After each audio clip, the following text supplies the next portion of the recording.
beautiful shining stars. So I really wanted to create like the fear one that I created was very powerful, because fear sometimes takes a lot of us down with it, you know? Like I could create multiple videos just all on fear. But I don't want to do that because I want you guys to kind of have a little taste of everything for you to empower yourself. You're going to get in a place, you're going to there's just so many levels and energies that are constantly working against us. So, you know, and it's a universe of light and dark. So one cannot be without the other. I don't want to get into that, right? So what do we have to do? So we have to, the better we understand the forces that try to work against us, that try to control us, dominate us, puppeteer us, disarm them, send them on their way so we could be more dominant over our lives, create the things that we want to create, and say no to what doesn't serve us. So here, two of the worksheets, one of them says, what beliefs say you can't have it? This is really, really powerful. This is really powerful because, like I shared with you when I talked about that phobia that I had for the little creature that freaks me out, me finding out where this was born, and even though I'm still afraid of it, I'm not in a place of like, oh my God, I'm gonna die if I see this thing. I avoid them. I pray for them not to be on my path, but I know it's not something that's going to kill me, right?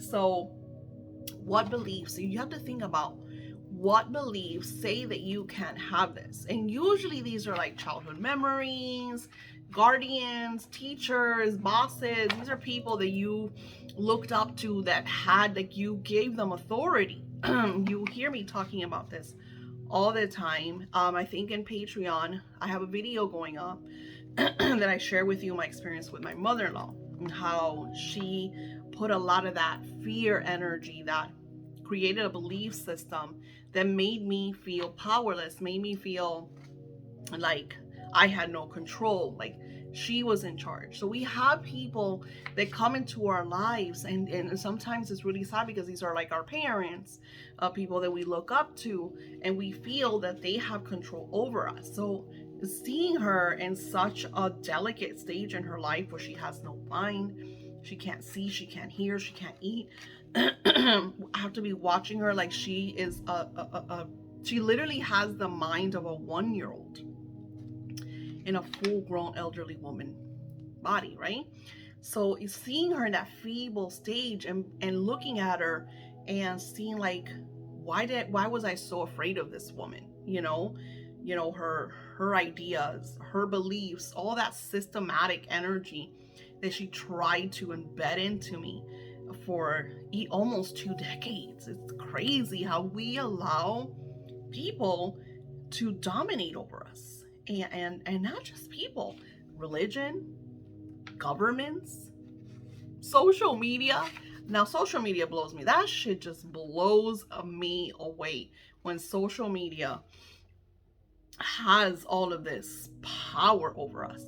I'm the first one, and when people would send me a negative message on social media or post something negative or comment something negative, it really put me in a tipsy because I was like, but then now having the experience of my mother-in-law and seeing that we're just here for a little while, why give my power to something so feeble?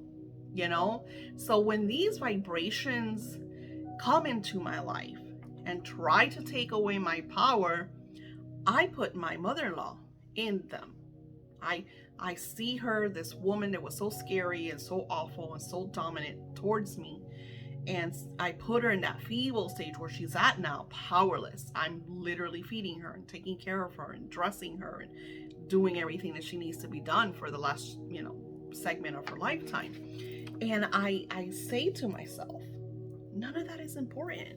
So then makes me want my desire even more, to a space that I'm just like, I'm not taking no for an answer. I'm not allowing that to sabotage, this is what I want. This is what needs to happen. And let's go, right? So, what beliefs say you can't have something? Where, and looking at that really to a space of understanding that these were beliefs. If you do your homework right and look at what beliefs say you can have something, I guarantee that they come from outside of you. That these are beliefs that have a date of when they were embedded into your subconscious, and it kind of like replay because these are people and circumstances and situations that would say it over and over and over. So going back to young Sheldon, so when I hear her saying things like money is the root of all evil, because you're wanting nice things, that you're greedy. And I'm like, these are all things that were said to many of us when we were growing up, from religion to schools to our parents to their friends that we thought we had to look up to them because they were, older and we were children. And then being in a place where I am, I do have X amount of years of experiences and spiritually so much research, wisdom, learning, understanding, that I'm like, no. And those energies still enter my space. And I'm just like, no. My hardest is my husband, because we're always like, he tends, because again, this comes from his mom. This is the way she's always been. So he'll say things and he doesn't want to mean them. He thinks it's funny, but I'm just like, it's a mean funny, it's a hurtful funny. I said, your words are very powerful. And every time you say this towards me, all you're doing is feeding to that you're saying is wrong with me. All you're doing is feeding to that, because then you say it to me, I'm thinking about it, I feel the low vibration, I feel the self-consciousness about the situation. So I'm just caught feeding it. So now we're both feeding something that we both don't want to be part of our lives. So, and it's having those conversations with those people that try to do this, and like my husband will have his moments that he's like, you're right, and he'll try, he's constantly working on that, because it's not easy for us to clear our beliefs. It's not going to be easy. And I'm not telling you that this is going to be easy. What I'm sharing with you is, by you addressing them, you're disarming them. By you addressing them, you're able to, when they do come into your life, to say no. For example, my mother-in-law's been here since September, and it's been really hard. And I'll have those reoccurring thoughts of her driving me fucking insane. So what I'm doing now is I'll tell my subconscious, no, I do not want those thoughts reoccurring sequence. That is not important. That is not something that I need to take care of or focus on or listen to. So how do we clear that? I use high frequency music. I tell spirit when these thoughts come in, because sometimes they'll replay in your background and you won't even notice that they're there, because it's so like, second nature, like beep, beep, beep, pesky. So I ask my angels, when my mother enters my thoughts, you need to tell the bitch to go away. So I find myself, and sometimes I'll argue with my subconscious, be like, no, why are you replaying that? That has no authority in my life. That has no power. That is not what I'm working on. So can you please stop? And I will tell my subconscious to stop. Your body has faculties. Think about the school, the principal has his faculty, and each one has a duty. The secretary, the coaches, the teachers, all of this. Think about your body and the faculties of your system. Your subconscious is your faculty, not the other way around. And that's the problem, that we have been living and allowing all of these energies that are constant. We just do not really know how powerful we truly, truly are, because we have been told that we are powerless, that we can't change this, we can't control that. And unless you have like a near-death experience or a psychic experience or traumatic experience, You live through these energies until spirit shares them with you, or again, you go through different levels and situations and acknowledge, oh shit, you're right.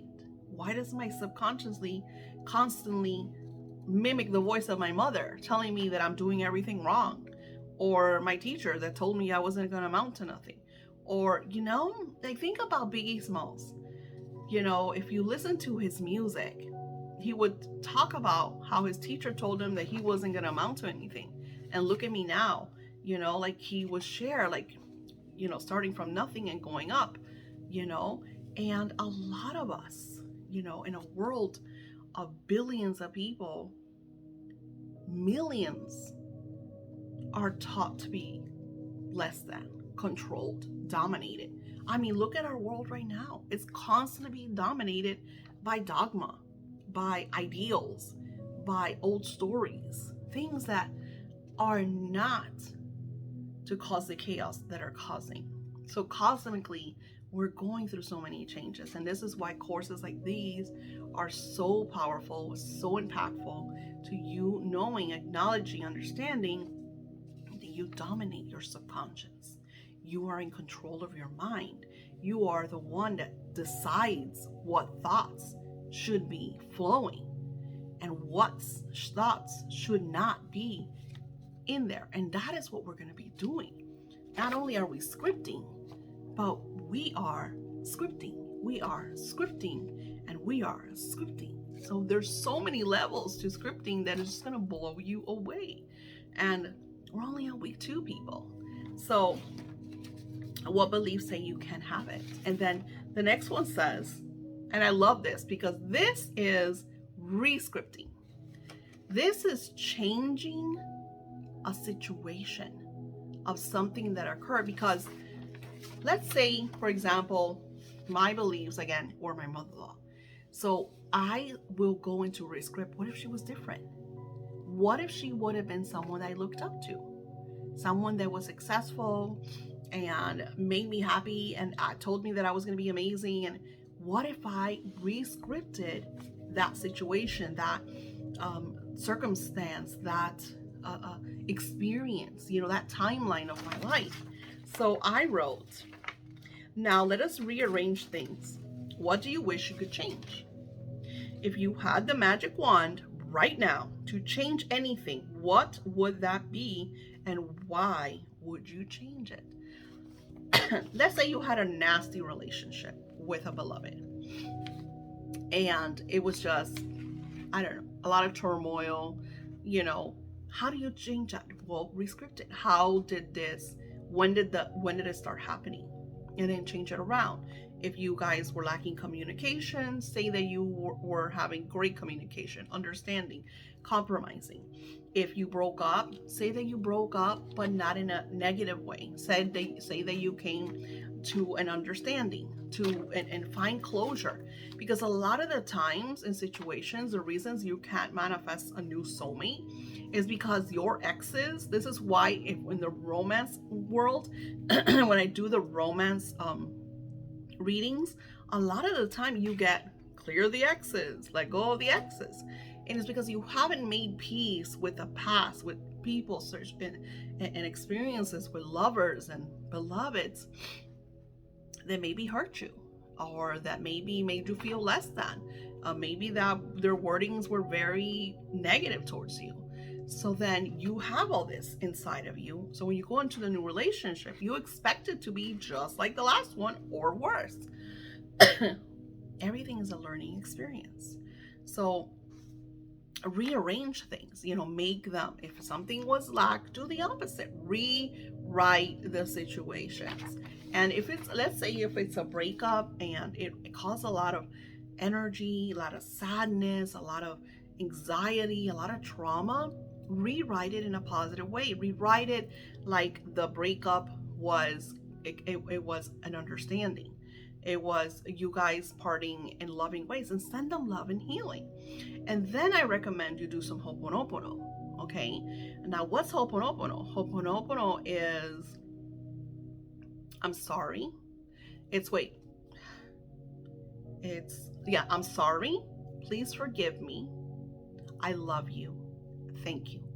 But in order for you to forgive them, you have to forgive yourself. Because, see, they're not probably thinking about you or worried about you. You're the one that's constantly on that turmoil energy. I've been doing this for the last few weeks because of my mother-in-law. So I could break those patterns, break those chains, especially that she's here and then she has her good days and then she has her horrific days.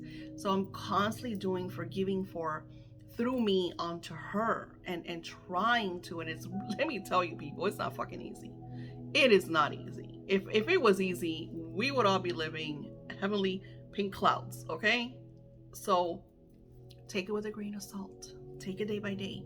Take it moment by moment. And just keep building your foundation. Because let me tell you, when they're fucking creating the roads, they don't just go over it once. They go over it and over it and over it. And even then, they have to come back and run over it more because rain happened, you know? Oh, battery's going low. So when you're doing today's work, allow what comes to you. You know, what memory shows up, you know, and I would start with what beliefs say you can't have it, and try to think about a memory where this first came to me, and then rescript it. Write it in a way of how you would have wanted that memory to be. I have had powerful moments where I have visited my child self of situations that happen, and I have completely rescripted them. And what that does, it brings a healing sensation into your body to help you find closure and release.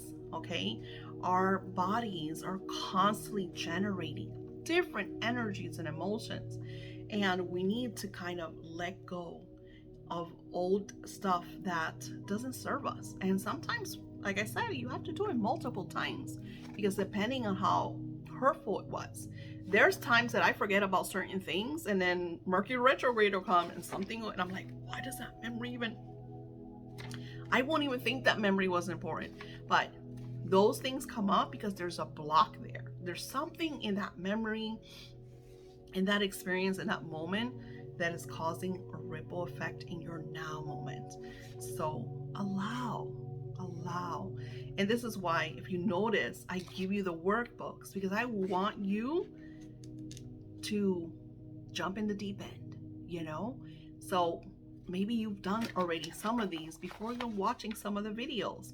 I want you to do that because I want to see, for you to see what you have written. What is the comparison? So you want to contrast and compare because this is what's going to help you build and grow and flourish and manifest your dream life. And I will see you on the next video. Namaste.